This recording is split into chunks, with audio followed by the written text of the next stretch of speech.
আসসালামু আলাইকুম। এটিএন বাংলা সংবাদে সবাইকে স্বাগত জানাচ্ছি। আমি মমরিনাজ মমি। 3 ভাগে অনুষ্ঠিত হবে এবারের বিশ্ব ইজতেমা। সিনিয়র সচিব ও শুরাই ইসলামের মুরব্বীদের সর্বসম্মতিক্রমে ইজতেমার নতুন তারিখ ঘোষণা করে প্রজ্ঞাপন জারি করেছে সরকার। এতে বলা হয়েছে আগামী 31 জানুয়ারি থেকে 2 ফেব্রুয়ারি টঙ্গী ময়দানের প্রথম পর্বের ইজতেমা অনুষ্ঠিত হবে। প্রথম পর্বে 2 ভাগে শুরাই নিজাম অনুসারী তথা জুবায়েরপন্থীরা অংশ নেবেন। 6 ফেব্রুয়ারি মাগরিবের ওয়াক্তের মধ্যে প্রশাসনের কাছে টঙ্গী ময়দান হস্তান্তর করবেন তারা। এরপর 14 থেকে 16 ফেব্রুয়ারি দ্বিতীয় পর্বে বিশ্ব ইজতেমা অনুষ্ঠিত হবে। এতে অংশ নেবেন তাবলিগ জামায়াত সাদপন্থীরা। এদিন আখেরি মোনাজাতের মধ্য দিয়ে শেষ হবে এবারের বিশ্ব ইজতেমা।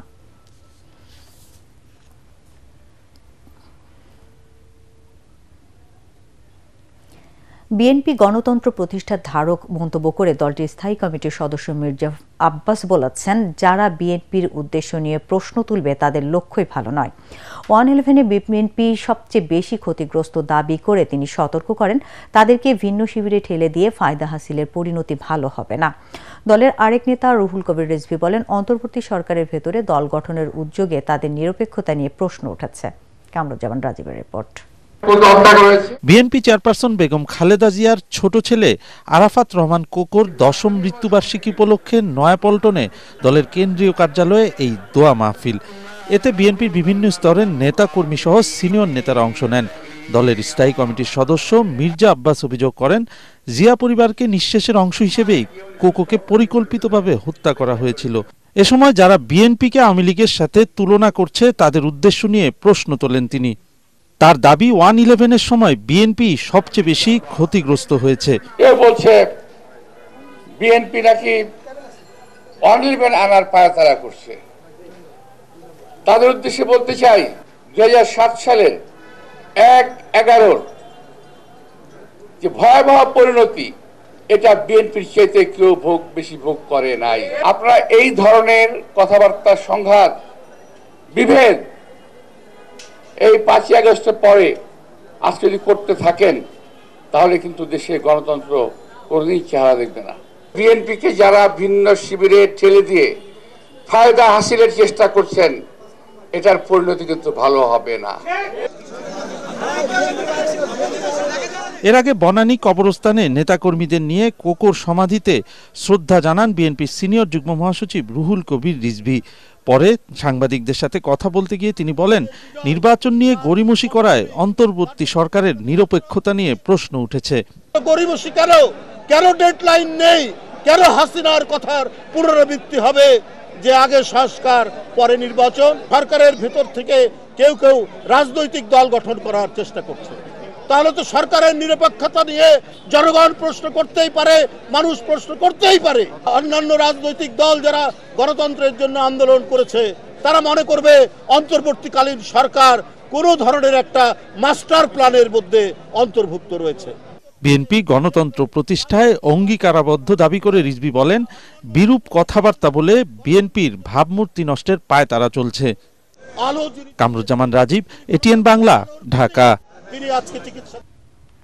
আগামী জাতীয় নির্বাচনে ইসলামের পক্ষের শক্তিগুলো এক হওয়ার চেষ্টা করছে বলে জানিয়েছেন ইসলামী আন্দোলনের আমির সৈয়দ মোহাম্মদ রেজাউল করিম। 24-এর অভ্যুত্থানের পর দেশের মানুষ আর পুরনো শাসক চায় না মন্তব্য করে চরমোনাই পীর বলেন, বৈষম্যহীন বাংলাদেশ দেখতে এবার ইসলামের শক্তিকেই চাচ্ছেন নাগরিকরা। আদিল সজীবের রিপোর্ট।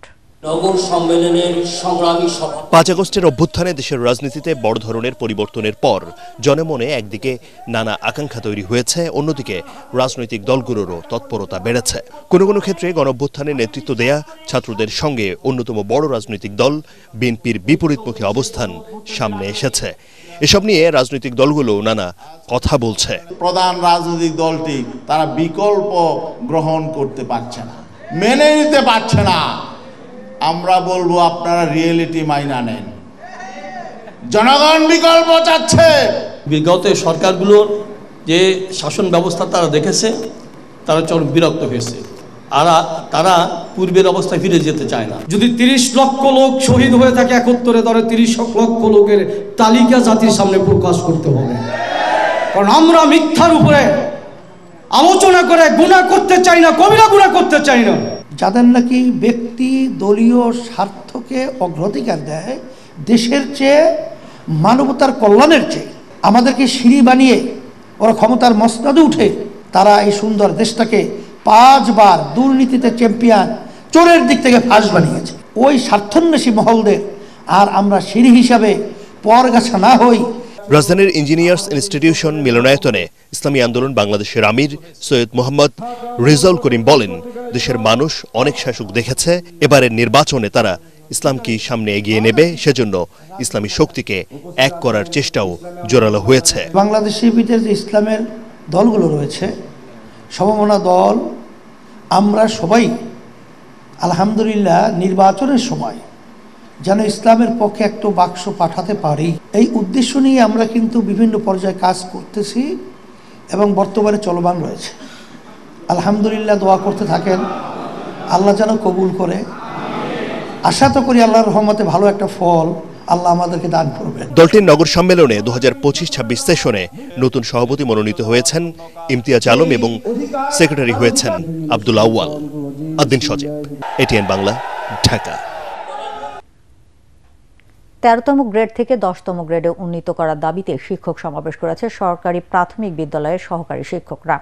সকালে কেন্দ্রীয় শহীদ মিনারে দেশের বিভিন্ন জেলা উপজেলা থেকে জড়ো হন শিক্ষকরা। তারা বলেন, স্নাতক শেষ করার পরেও 13তম গ্রেড বহাল রাখায় শিক্ষকদের তৃতীয় শ্রেণীর কর্মচারী হিসেবে মূল্যায়ন করা হচ্ছে। একই শিক্ষাগত যোগ্যতা নিয়ে সরকারি অন্যান্য চাকুরিজীবীরা 10ম গ্রেড পাচ্ছে, যা শিক্ষকদের মর্যাদার শামিল বলে দাবি করেন শিক্ষকরা। তাই দ্রুত প্রাইমারি শিক্ষকদের জন্য 10ম গ্রেড বাস্তবায়নের দাবি জানান আন্দোলনকারীরা। 10ম গ্রেড এটা আসলে দাবি নানা কারণে, একটা হচ্ছে অর্থনৈতিক, একটা হচ্ছে সম্মান। এটা সরকারের সদিচ্ছার অভাবের জন্যই হচ্ছে না। আজকের দাবি এটা আমাদের যৌক্তিক, ন্যায়সঙ্গত এবং প্রাসঙ্গিক দাবি। দর্শক, পরবর্তী সংবাদ দেখার আমন্ত্রণ জানিয়ে এখনকার মতো শেষ করছি। এটিএন বাংলা সংবাদ ইউটিউবে দেখতে ব্রাউজ করুন youtube/ATN Bangla News। ধন্যবাদ সবাইকে।